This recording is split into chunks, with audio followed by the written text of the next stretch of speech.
Hey everybody, we are live. Welcome to another edition of Boston Straight Shooters. I'm your host for this evening, Steve, aka Negative Ned. Frank is away on business, and so we'll do our best as usual to hold down the fort for him while he's away. This is a show we talk about Boston sports. We talk about the Bruins, the Patriots, the Celtics, and the Red Sox. Get you all caught up to speed on the last, on the goings on over the last week or so. Since we weren't on last week because of the holiday, we'll have 2 weeks worth of stuff to cover. And boy, do we have a lot. I'm sure a lot of you have already heard the news. It's not a surprise to you anymore, but we're going to dive into it. And we'd love for you to join the show. So what we're going to do is bear with me while I try to post the link so you guys can join. We'd love for you to join the show. Whoops.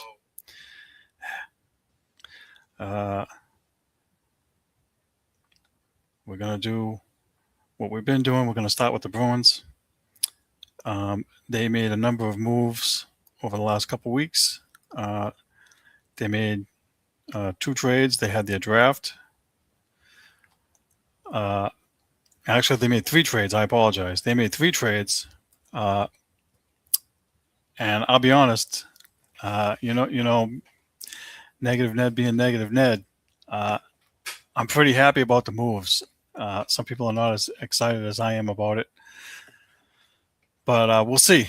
We're going to talk about, let's start with, where is it? The Bruins made a trade for winger J.J. Peterka with the Utah Mammoth. The Bruins gave up a 2028. They gave up their 23rd pick in this year's draft. And 2028 first round pick they got from Florida. I like this trade. I like that they did not re-sign Victor Arvidsson. I guess they were having negotiations. The Bruins offered him a 2-year deal, and supposedly they offered him a bump in pay from $4 million to $5 million. He said no, and he wanted more years. I think he wanted 4 years, and they said no. And so you guys have heard me on here, and I said no. You know, he's 32 years old. Let some other sucker give him 4 years.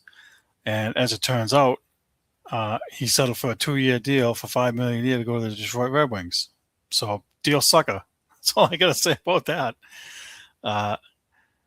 He's just not worth the 4 years. I'm sorry. And so I'm thrilled that the Bruins got this guy. He's 24 years old. He scored 25 goals last year. I think he scored minimum 20 goals each of the last 3 years. Comes with the obvious negative / downside everybody wants to pick on. The rumors are he doesn't play defense, which anybody that knows me, I hop on the Bruins because every time they get a guy that scores goals, they make him play defense and they ruin him. They ship him out of here. And I'm not going to go into a rant about that right now, but I hope they don't do that with this kid. He is, to me, an upgrade over Arvidsson. He is immediate second-line help, which is what they need. And, one of the things that we talked about last year was how slow the Bruins looked at times. This guy's fast. So they get younger and faster. His price tag is $7.7 million, and he's signed for the next 4 years through the 2029-2030 season, and he'll be a free agent at 28 years old. So, look, I'm going to give the Bruins credit here. I'm going to give Don Sweeney credit. I know that, we've all wanted him fired. We want him out of here. I just, when you talk about firing a guy, you have to look at who the replacement's going to be. And I don't know who the good GMs are that are left that you could replace him with. And it's not to say that, he's perfect or whatever, but, he was on Team Canada as an assistant GM. And listen, he's made the playoffs a bunch of times. They made the playoffs last year, which was a surprise. I didn't think they were going to make it. The moves he made last year, certainly was like, these are a bunch of Ocean State draw lot bums. Who the hell are these guys? But this trade in particular is a step in the right direction, considering they also traded I'm going to get to these trades. They traded, I can't think of Fabian Lysell. They finally traded him out of here. He needs a fresh start. So I was glad to see him go. But this guy here, he should be, a 25 to 30 goal scorer. Hopefully he's playing with Pavel Zacha and whoever the hell is going to be the number 2 center. Cause it's not going to be Lindholm. I'd be surprised if it's Elias Lindholm. He shouldn't be. They may force it because they're paying him a lot of money, but that's not what I would do. Anyway, I like this move. I hope it works. And let's see. You trade the 23rd pick. Some people were upset, that they traded away draft capital. And it's like, okay, 23rd pick this year is not going to play in Boston or even Providence. He's probably going to be 18 years old, probably play either, some college or Quebec major junior league or whatever. And so you get a guy that's young that makes an immediate impact. And so that's what they needed to do. And I'm happy about that. Let's talk about some of the other trades they made. And then we'll get into the draft picks that they had during their draft a couple weeks ago. The Bruins traded Joonas Korpisalo to the Rangers for a 2028 fourth-round pick and Kalle Väisänen.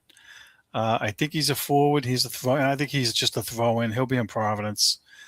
He'll be a depth guy.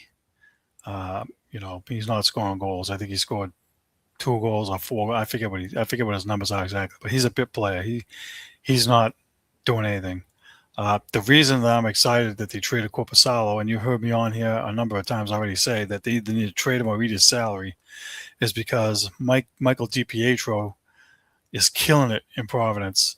The last 2 years, whatever the Vezina Trophy is down there, he's won that award 2 years in a row. And I believe, if I'm not mistaken, he won the MVP award this year in the regular season too, in addition to that trophy. He was the best goalie in the league. I think he had 34-8 record or 41-8. I forget what his exact record is. And his goals against average was under 2. I think it was 1.91. And if they didn't bring him up this year, then he would have to clear waivers and somebody else would grab him. And if you paid any attention to the Stanley Cup playoffs, you realize that Brandon Bussi, or Bussy, or however you say his last name, won the Stanley Cup with the Carolina Hurricanes, and he was a Bruin, and they let him go. And I think he was on Florida first, and they let him go. But long story short, between him and Dan Vladar, who I think is in Philly, both those guys had success this year, and they were both in the Bruins farm system, and we let them get away. Not Dan Vladar. There's another guy I'm thinking of. It'll come to me. But nonetheless, you got another guy, and you cannot waste him again down there. Now, as I've been saying on here, also, I did want the Bruins to trade Jeremy Swayman and free up that $8 million so they could add some scoring, and I would have put DiPietro with as the starter with Korpisalo here if you didn't get rid of him. So listen, I just want the kid to get a chance and stay here. I don't want him to be in Providence anymore. Korpisalo is meh. He was okay, but he's not enough to help carry you over the top like some of these other backup goalies did for their teams in the playoffs and so forth. So I like this move. I think it was overdue. And,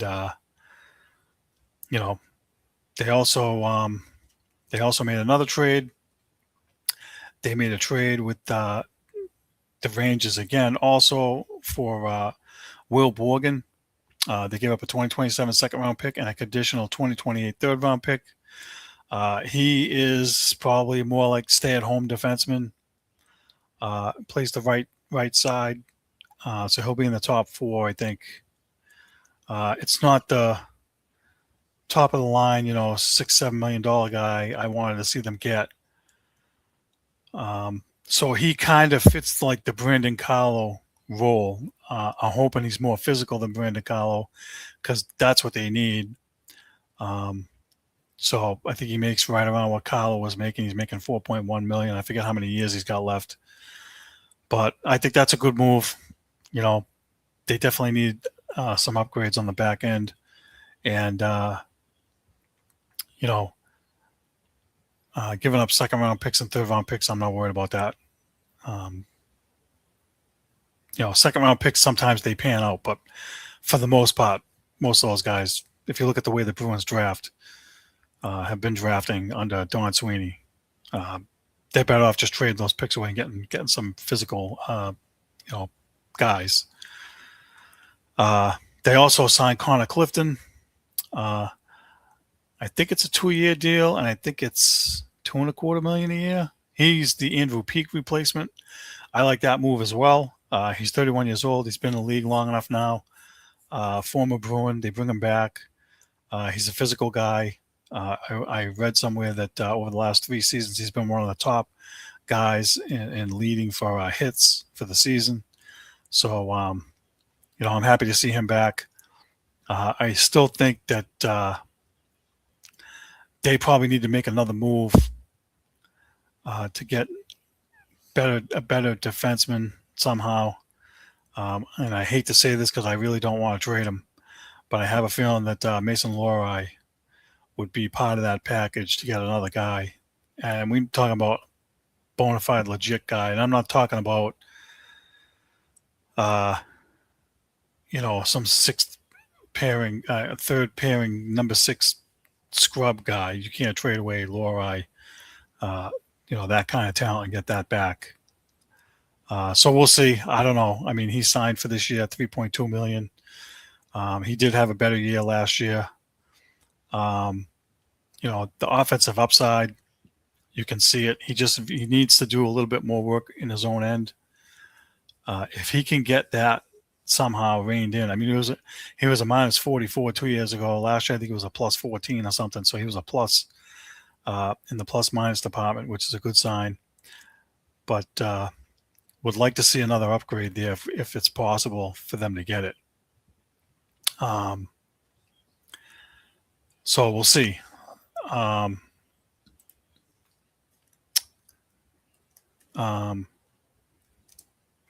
don't know if they're done making moves yet. I guess is what I'm getting at. I think if they want to not be the 8th seed and they want to, try to be in the, a little bit higher seed, they got to make another move for another defenseman somehow. So yet to be seen. All right. Watching the time because we have a lot to get to. Let's move along to let me get rid of this. Let me see where we're going. You know what we need to do? There's not a lot of Patriots news, but I didn't realize that training camp actually starts in 2 weeks. July 24th, the veteran players report, and the first public practice is on Saturday the 25th. So, me and my friends, every year we go through the same thing. The Super Bowl ends, it's cold, it's snowing, it's miserable, and we start talking about football next year. And the draft comes around, and we're like, oh, it's going to be training camp before you know it. And sure and bleep, it's here in 2 weeks. It's unbelievable. Everything's just going by so fast. But I just wanted to mention that the training camp's coming in 2 weeks. And while we're talking about Foxborough, I will do a U.S. Soccer Minute here, only because there's been games at Gillette Stadium or quote-unquote Boston Stadium because they can't use Gillette because of FIFA and all these rules and regulations or whatever. But today was the last game in Foxborough, and it was a quarterfinal round game, and it was France beating Morocco 2-0. I didn't watch that game. I kind of forgot it was on when I came home after work today, so I didn't get to see it. But touching on U.S. soccer, they made the round of 16, and they lost to Belgium 4-1. Uh, Believe it or not, I actually did watch the game. I'm not a soccer fan, as I've mentioned on here before, so we don't talk about soccer. I mean, if the Revolution ever win a championship or they're going to be in a championship game, we will talk about it. But they don't do anything for me. I've tried watching some of their games on TV. Uh, it is better being there live. I will say that. I've gone to a few games here and there. Uh, and speaking of that, um, they have built a new arena for soccer for Rhode Island and Pawtucket. The Rhode Island FC play there. I think it's called Centerville Bank Stadium.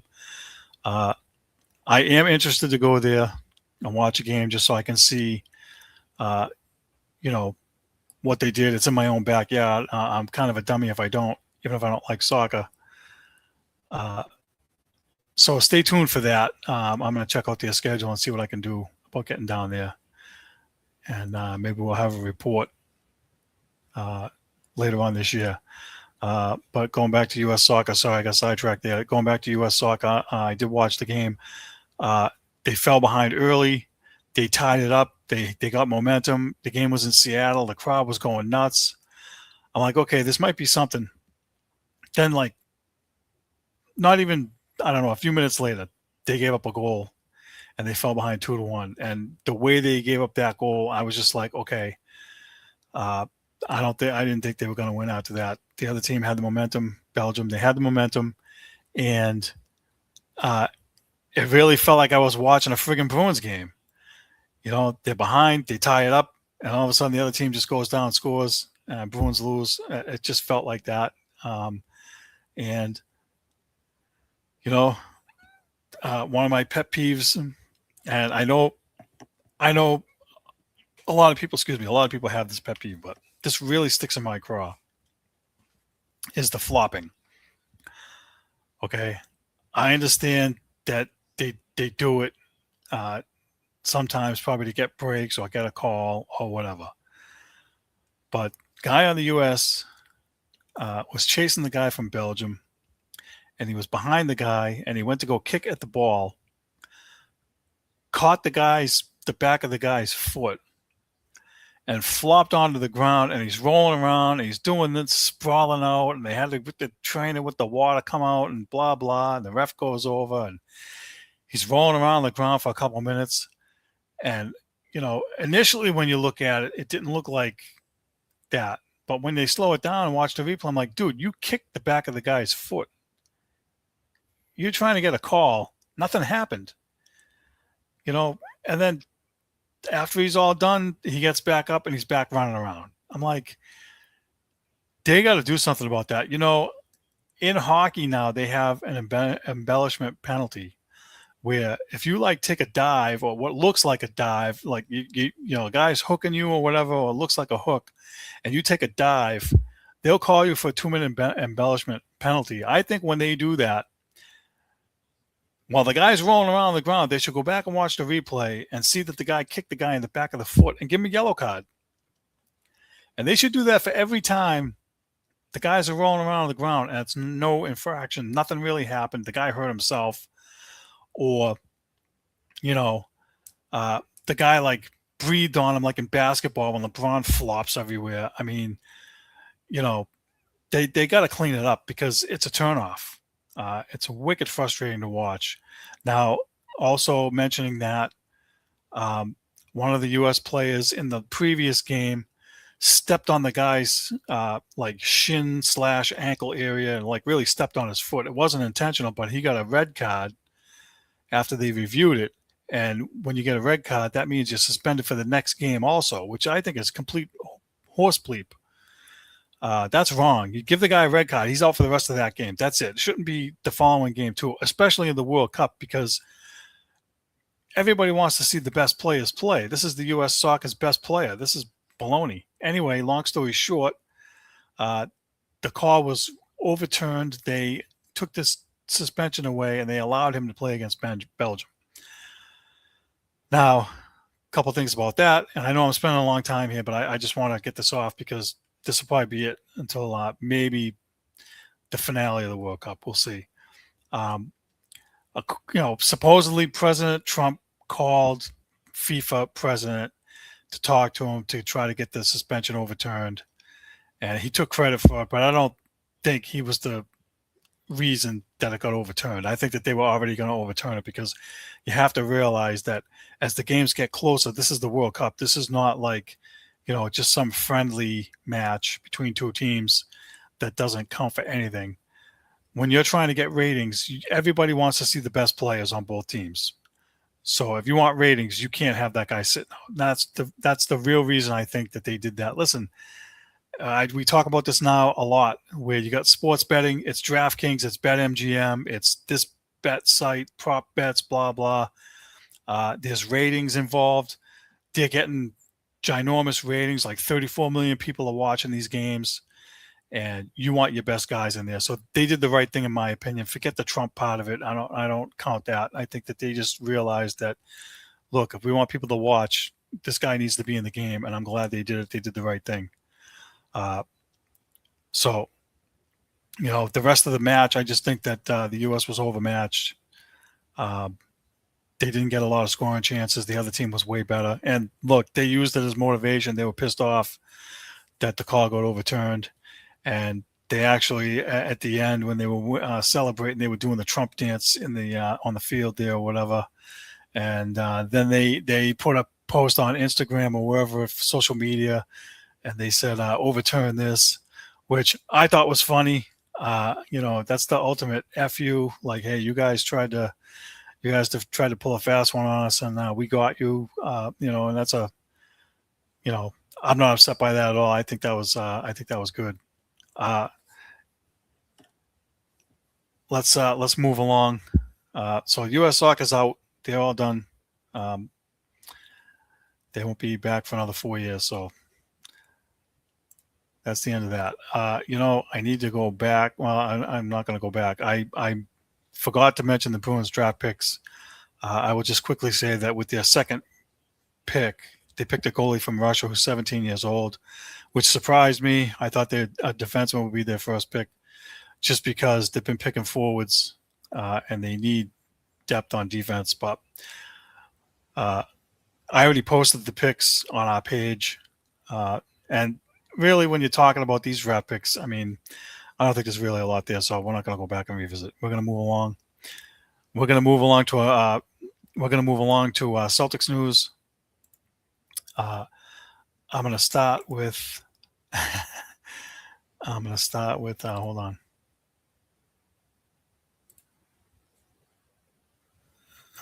Where are you?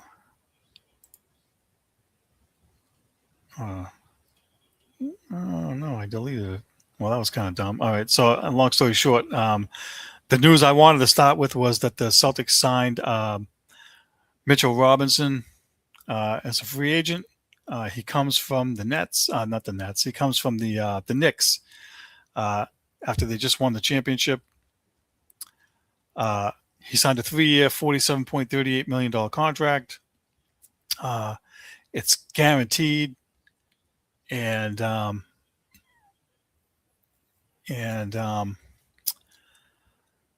his average annual salary is $15.79 million, and a player option for the third season. His base salary for 2026 and 27 is $15.04 million. So, listen, they got size. They got a guy that's a good rebounder. He's a horrible free throw shooter, so hopefully they can avoid him going to the line too many times. But look,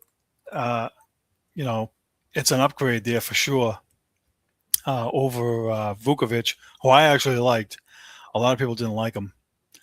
And I think that's only because he got hurt and broke his finger, because I think he was doing fine before that. But they definitely need to get better on the defensive end. And he gets offensive rebounds. He averages, I think this year he averaged like 8.5 rebounds a game and four offensive rebounds a game. So half of his rebounds come on the offensive end. So that's a strength, and that's something that they've needed for a few years now. And so they did that. They re-signed Neemias Queta. They re-signed him for 4 years and $12 million a year. I forget the exact numbers. So he's locked up for 4 years. And that's probably a pretty good 1-2 punch, those two guys. That means Luka Garza will take more of a back seat.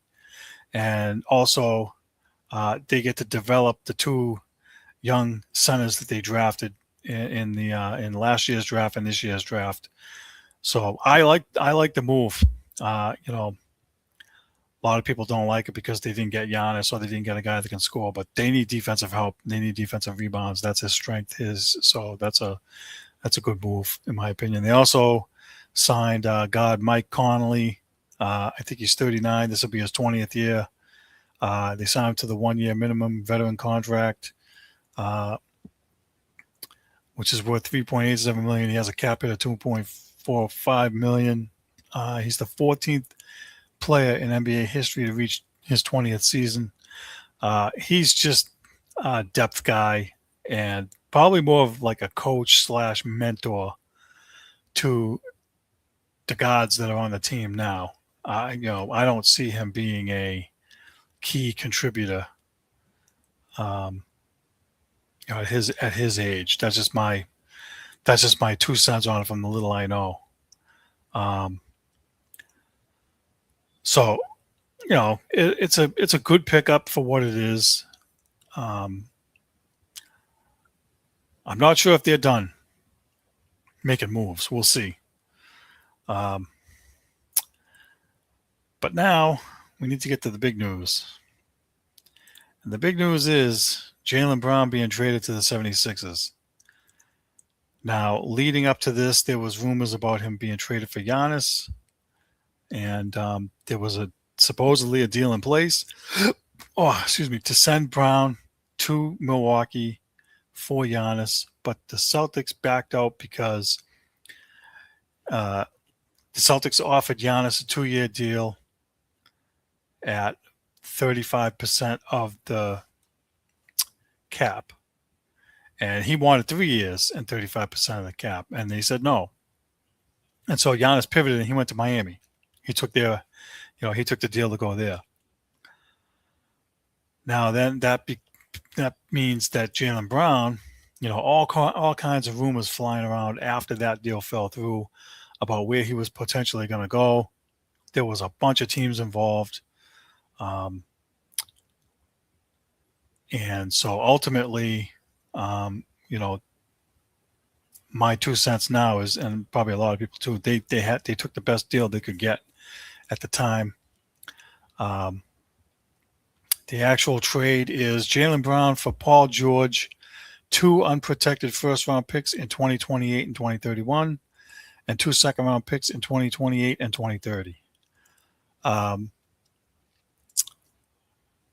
Paul George waived his $3.9 million trade bonus.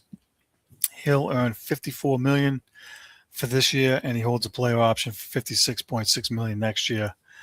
Now, there seemed to be some confusion about whether or not the Celtics could waive him or cut him next year, even if he opts in. And they can, but he's still guaranteed his money, and it still counts against the cap somehow. But what that would do is, I don't know how that frees up money for them if they do that. But typically when you waive a guy like that, you have to negotiate. They usually negotiate the buyout. So his $56 million, he won't get all of it. Maybe he gets half, and they'll buy him out, and then maybe they can add another piece. So lots of people unhappy with this trade. I was kind of shocked at first too. I was like, what the hell kind of trade is this? Why would we trade for Paul George? He's 36 years old. He's definitely on the back now. He's not nearly what he used to be. Jaylen Brown's number for the next 3 years was going to be 57, 61, and 65. He was also eligible later on, I think a couple weeks from now, for a 2-year extension at $71 million a year. So they would have been on the hook for him for 5 years until he was 34 or 35 years old. He's 29 this year. I think he's going to be 30. And I don't think they wanted to pay him the $70 million, to be honest with you. And I kind of agree with that. And I'll preface this by saying again, because I said the last time we were on with Frank, no one's trying to run Jaylen Brown out of town. Everything he did this year was phenomenal. The year they won the title, he was phenomenal. He was the MVP. He was the best player by far. He's really stepped up a lot, and, without mentioning, all the stuff he's done in the community in 10 years here. And so, thank him for what he did. But if I had the option and I was sitting in owner's shoes, I would not want to pay him that 2 years, because 33, 34, 35 years old, whatever it is, and you're paying them guys $70 million, they're on the wrong end of 30. Now, he said that he felt there was a lack of respect regarding how the Celtics handled the trade talks. He said he wasn't thrilled with how Brad Stevens facilitated the process. He goes, at one point I felt fine. I was involved. I wish they had the respect to tell me exactly what it was, but it didn't go down like that. It wasn't facilitated like that. That was most disappointing. I thought I earned respect.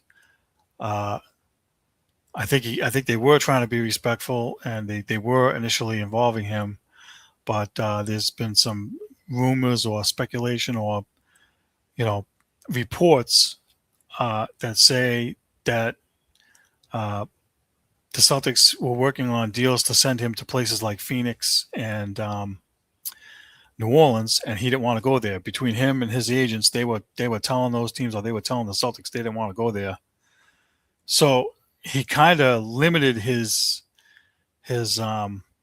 options, and I think that's what made Brad Stevens clam up and be like, okay, if you're going to go behind my back and call those teams and tell them you don't want to go there and not tell me, or if you're going to do something that, sabotages what I'm trying to do, then I can't say anything to anybody. And I think that's how it went down, and why, maybe he feels disrespected they didn't involve him. But at some point, it just has to be like the old days, I think it was Cedric Maxwell was on one of the shows, and he said, look, back in my day, they didn't come to me and say, hey, do you want to go to the Clippers? They just traded my ass out of here. That's the way the deals were done. They just traded you. You didn't have a say. They didn't go to you. They didn't ask you anything. So listen, he's lucky that he was involved at some point in this process. But, if you're doing workarounds, or you're going behind management's back and you're telling teams, hey, I'm not playing in Phoenix, or I'm not playing in this town, I'm not playing there, they don't have a choice. And so with those things happening, there was a deal with Houston and they didn't like the deal, so he didn't end up going there, even though he has a relationship with Emi Udoka, which Frank mentioned the last time we were on. I mean, there's a number of other options he could have had, but I think that Brad Stevens probably felt like, look, we got to suck it up. We're gonna take less. And look, I don't remember where I heard this. Somewhere on sports radio, somebody said it. Sometimes you have to lose the deal, and it might have been regarding baseball. But in this case, they took 40 cents on the dollar and took a hit, and it's a necessary hit.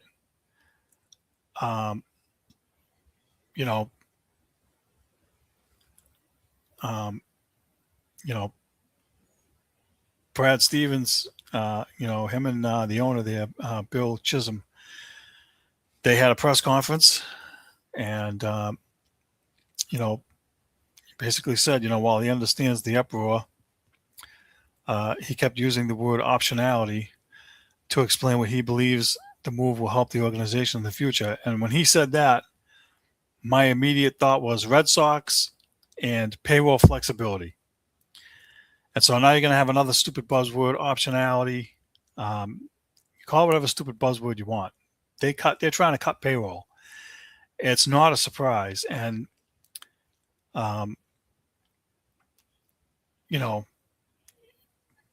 without getting into how the salary cap works and whatnot, I think we covered that a while ago. And you have to have a PhD to understand the NBA salary cap. It's really confusing. It has layers to it. There's a luxury tax threshold, then there's like an apron, and there's a second apron, and there's all kinds of penalties. And I didn't realize how steep the penalties were until I was on with Frank on his show earlier in the week when we found out that, if you're over the second apron or whatever, and you're paying the max penalties, it's like $2.5 or $3 per $1 million. So if you're over that thing by like 10 million, multiply that times 3 and it's 30 million. If you're over that by 100 million, it's 300 million. That's why a couple of years ago, before maybe last year, before they went to go into the season, their payroll was going to be 500 million bucks because of those taxes. And those taxes, whatever it is that they pay that's extra, gets put into a pool for the players for their pension and disability and stuff, and some of it goes to it gets distributed amongst the lower 3 or 4 teams that stayed under the luxury tax. So, I get now for sure why, Porzingis, Holiday, Al Horford, those guys had to go. And this is kind of the same thing. And, there's rules. You can be over the luxury tax, or you can be over these aprons, or whatever, how that rule works, in 2 years in a 4-year window. So I think the Celtics were already had year 2. And so last year they had to get under the luxury tax. And then if they stay under it for a second year, then the next 2 years they can go over the aprons and whatnot and won't take these huge penalties. So there's definitely a method to the madness. I kind of get where Stevens went with this. And he basically said you can't have 2 guys taking up roughly 70% of your payroll. And he's right. To a point, because too far into the future, you're going to pay those taxes. So even if you have 2 guys, max guys, or 2 super max guys, or whatever they are, you have 2 years, and then after that, you're going to start trimming it back again and get under those taxes. So the NBA, and I think that they are doing this because I think there was a period where,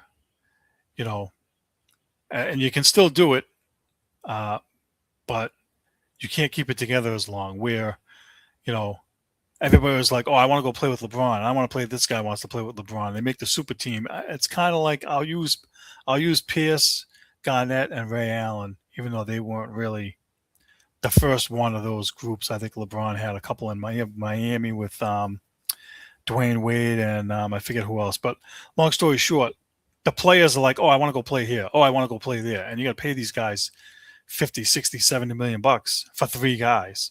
Then you got nothing left for anybody else. And that also makes it so that there's no parity. So I think all of this is designed for parity. And there is truth to the fact that, you can't have Jaylen Brown getting paid 70 million bucks, because when Jason Tatum's contract comes around in a few years, you're going to have to pay him more because he's better. He might get 80. You know what I mean? So, listen, I don't think that they wanted to do it this way, but I don't think they had much choice. And,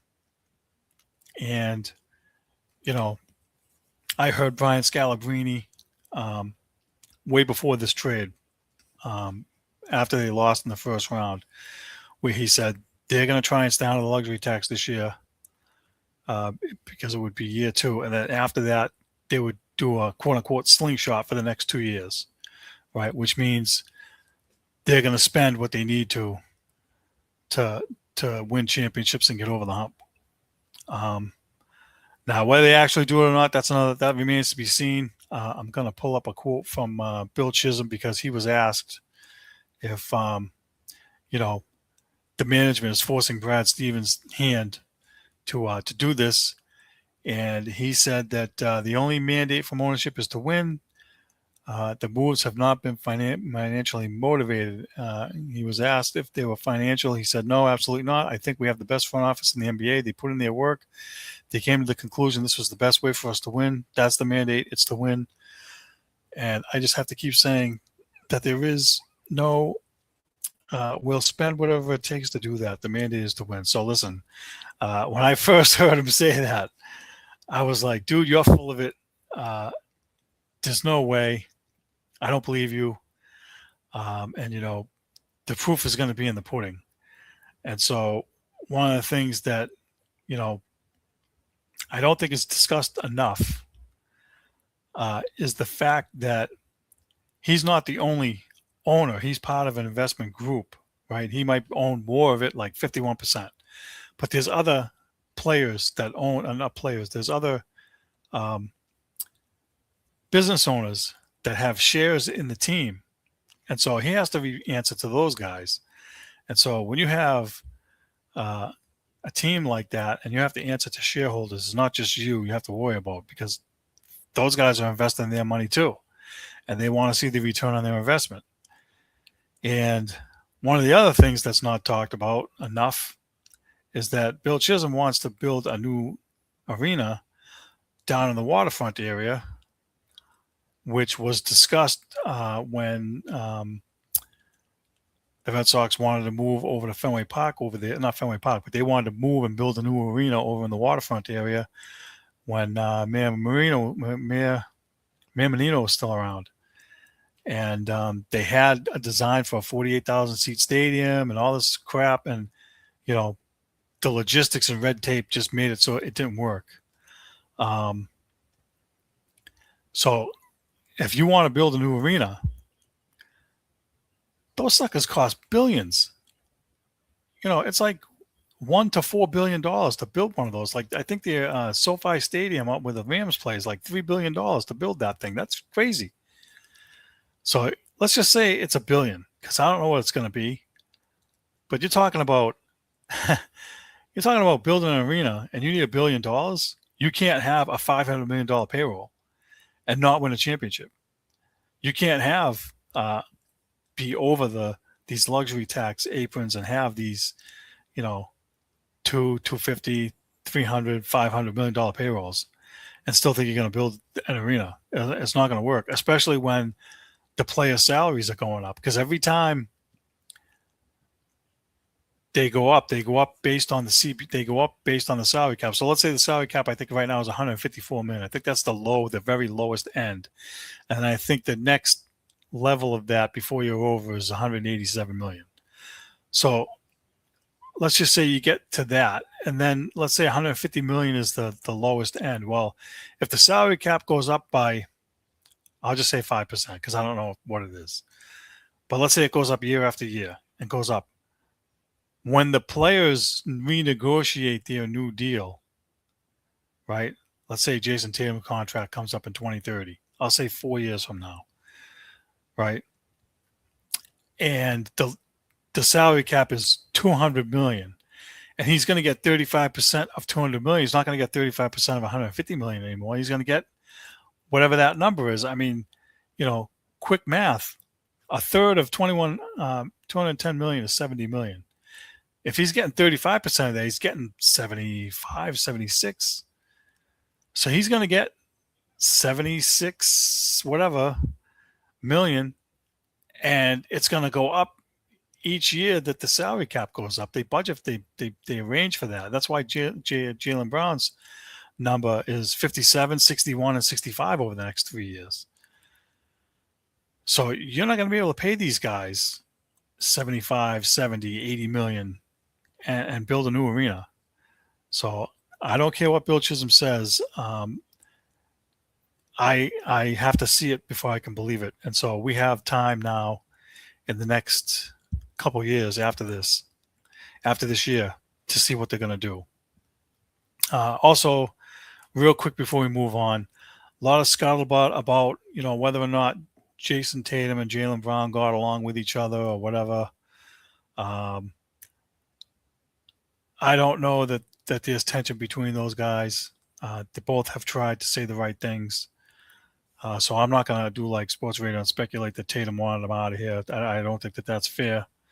What I do know, though, is that the players rule when it comes to who they want for a coach, and Joe Mazzulla is Tatum's guy, which is why he was not fired and a new coach was not put in place. So if they want to keep Tatum happy, Joe Mazzulla stays. Whether or not he stays after this year, like if they don't make the playoffs, or they lose in the first round again, he may or may not get axed. We'll see. But that's one of the problems I hate about the league too. The players have too much say in what coaches stay and what coaches go. Now look, it worked for the Knicks for sure because they didn't like Tom Thibodeau, and Mike Brown went in there and they won a championship. So I applaud them, not the players. I applaud the ownership for making the move, and I give the coach and the players credit for the turnaround and winning the whole thing. But I don't like that, any of the players, LeBron, Giannis, Jason Tatum, or anybody else can get the coach fired, and it's okay.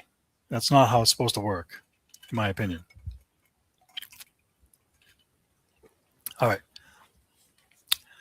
Let's move on. We're going to move on to the Red Sox. I can't believe I'm saying this because I never thought this would happen. The Red Sox are on a hot streak. They have won 11 of their last 13 games, counting today. Going back to 2 weeks ago, when they were getting ready to play the Yankees, I thought they were going to lose 3 out of 4. That's in my predictions, by the way. I thought they would lose 3 or 4 to the Yankees. They did not. They swept them. But I didn't realize that Aaron Judge and Mike Stanton are both out of the lineup, and they've been on a tailspin ever since they've been out of the lineup. They were in first place. They're in second place, but they're hanging on by a thread. They've been losing a lot of games, and I'm surprised that I'm still surprised the Red Sox swept that series.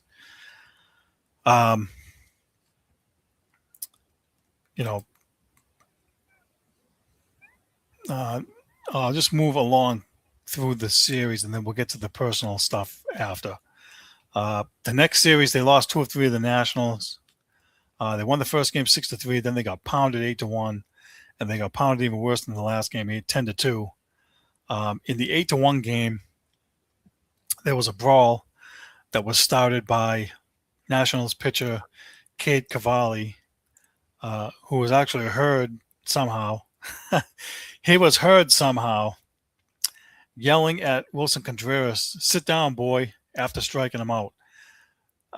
Contreras kind of walked sideways towards, like he was walking towards the dugout, turned around, was like, "You talking to me?" And he just went nuts. Cavalli was yelling at him. He went off like he was going to try to go get him. He tried to throw his helmet at him. I think he missed and hit somebody else. Might have hit one of his own guys. I forget who. But,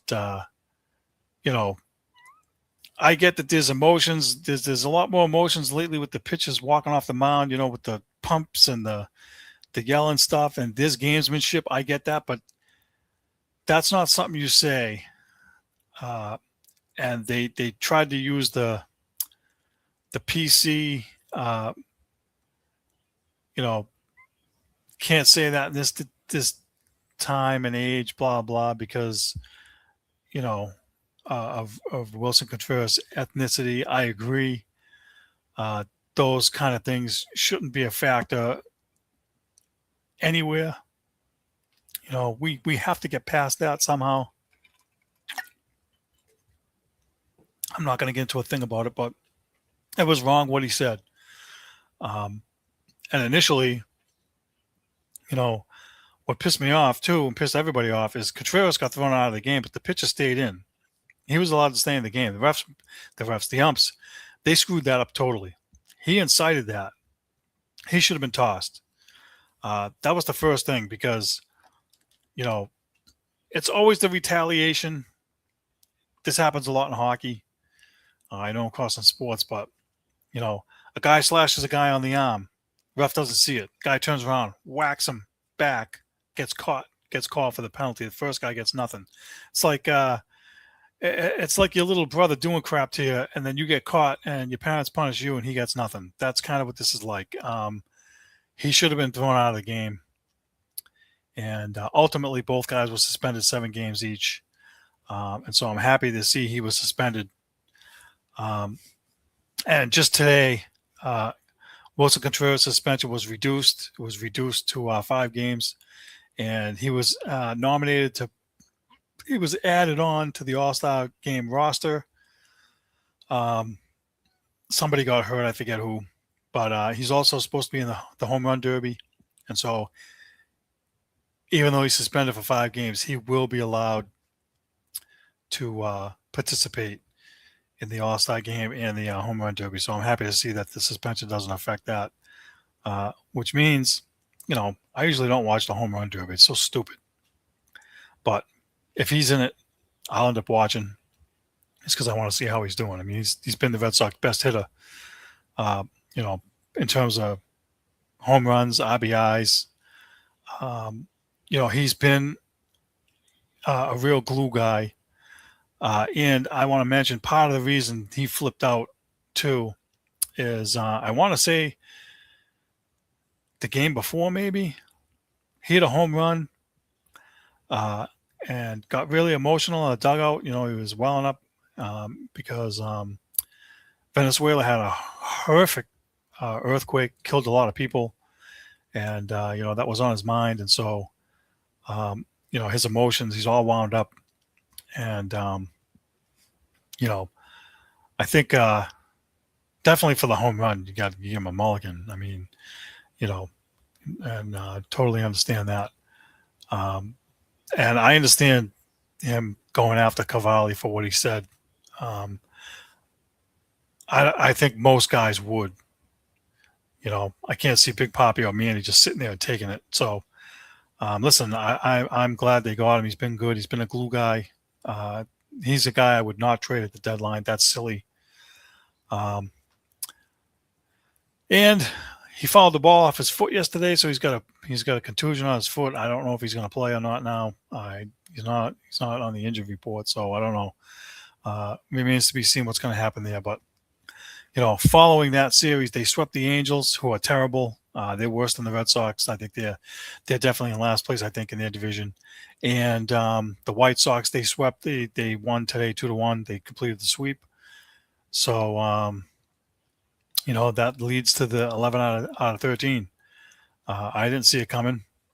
And I would say that some of the young guys that they brought up to replace in injury stance, I'll use Anthony Siegler, who's been filling in at second base for Marcelo Maya. Has been good at the top of the order. He's hitting like 294 or something. He's been a spark plug. He got a hit. He's been getting some hits. I think he got hurt yesterday. He hurt his shoulder diving into home plate. The catcher's equipment caught him in the shoulder, so I don't have an update on him yet. Romy Gonzalez coming back from shoulder surgery has been a bit of a lift too. They have a guy at shortstop filling in for Trevor Story here and there.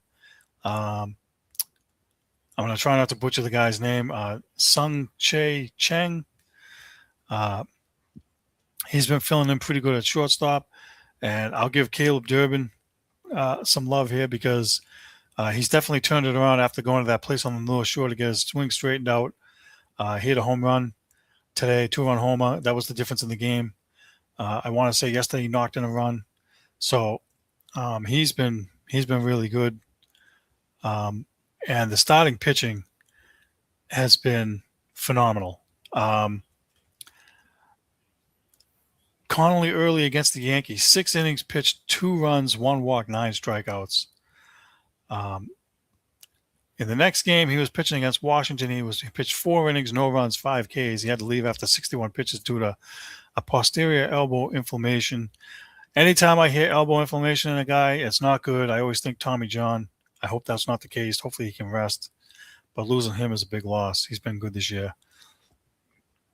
Peyton Tolley beat the Yankees, pitched 7 innings, no runs, 2 walks, 7 strikeouts. He was nails in that game. Pitched really well. Against Washington, he got croaked. 3 innings pitched, 6 runs. He just didn't have it that game. So that's unfortunate. But, against Chicago a couple days ago, 6 innings, 2 hits, no runs, 6 Ks. He's been really good. Jake Bennett, who got called up when Bayo got sent down, He's been phenomenal. He pitched against the Yankees, pitched 6 1/3 innings, 3 hits, 1 run, 3 strikeouts.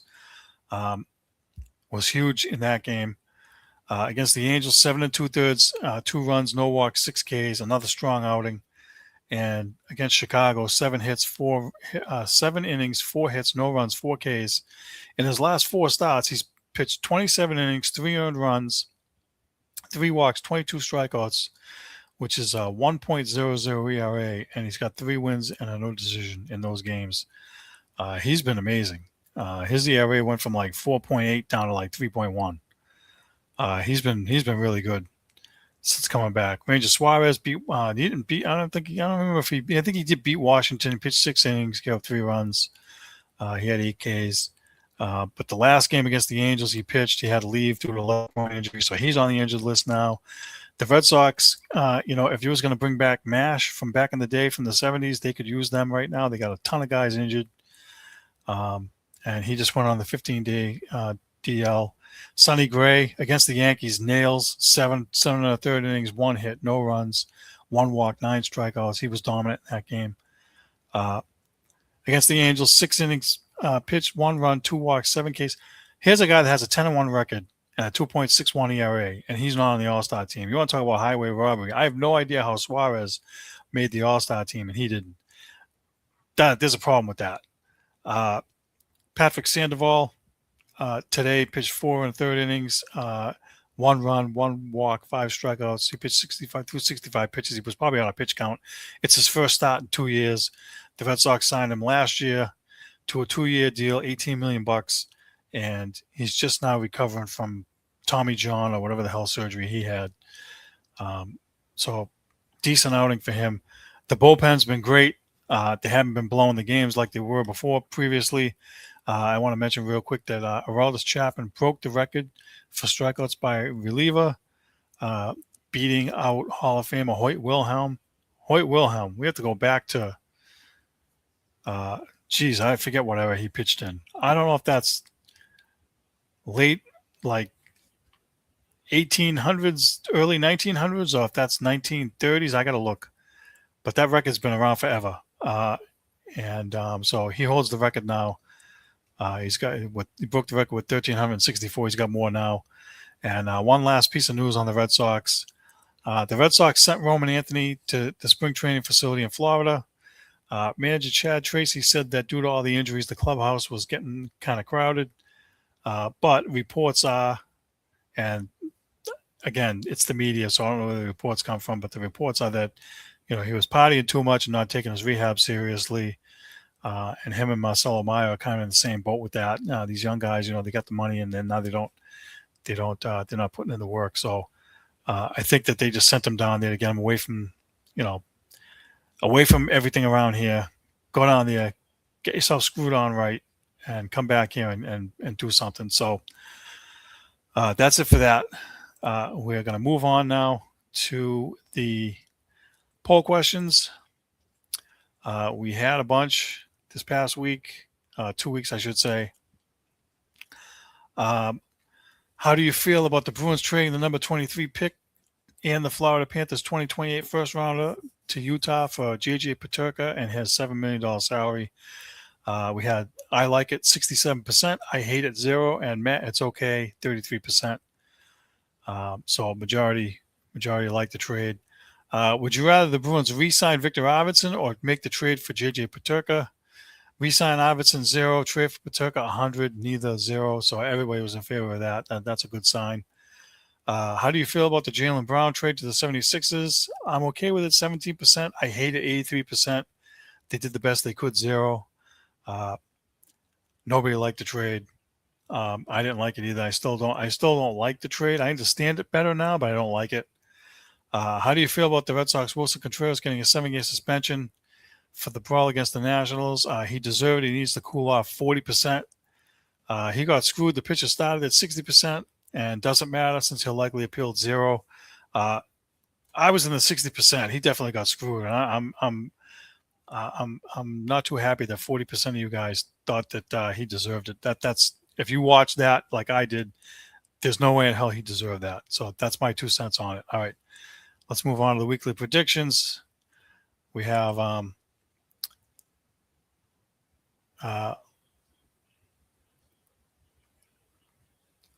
yes. All right. I had the Celtics make a trade at the draft and get the big guy they want. Ain't wrong. Bruins pull off a trade before free agency. Surprise us all. It was kind of right, but because I made the prediction 2 weeks ago for that week, wrong. And the Red Sox will lose more games than they win. Wrong. Frank said the Red Sox will not win a game in the next week. Wrong. And he said that he didn't think the Celtics would make a trade before the next time we were on. I'm going to assume he meant last week. And he was wrong because Jaylen Brown got traded. So now let's see. We need to move on to this week's predictions. Okay, I have 3. The Bruins will make another trade for a top board defenseman. I think they have another trade up their sleeve. The Red Sox will lose 2 or 3 to the Mets coming up. And if he hasn't been added already, because I didn't see that he was, I think Sonny Gray gets added to the All-Star roster with Suarez getting hurt. He deserves to be on there. Why he's not, I have no clue. And that being said, we are out of time. That's it for the show. I want to thank you all for watching. Thank you for voting in the polls. Thanks for the commentary. Thanks for the support. Be sure to catch us on Facebook and YouTube. And so we are now live streaming on YouTube also. So be sure to catch us, and we'll see you all next week. Peace.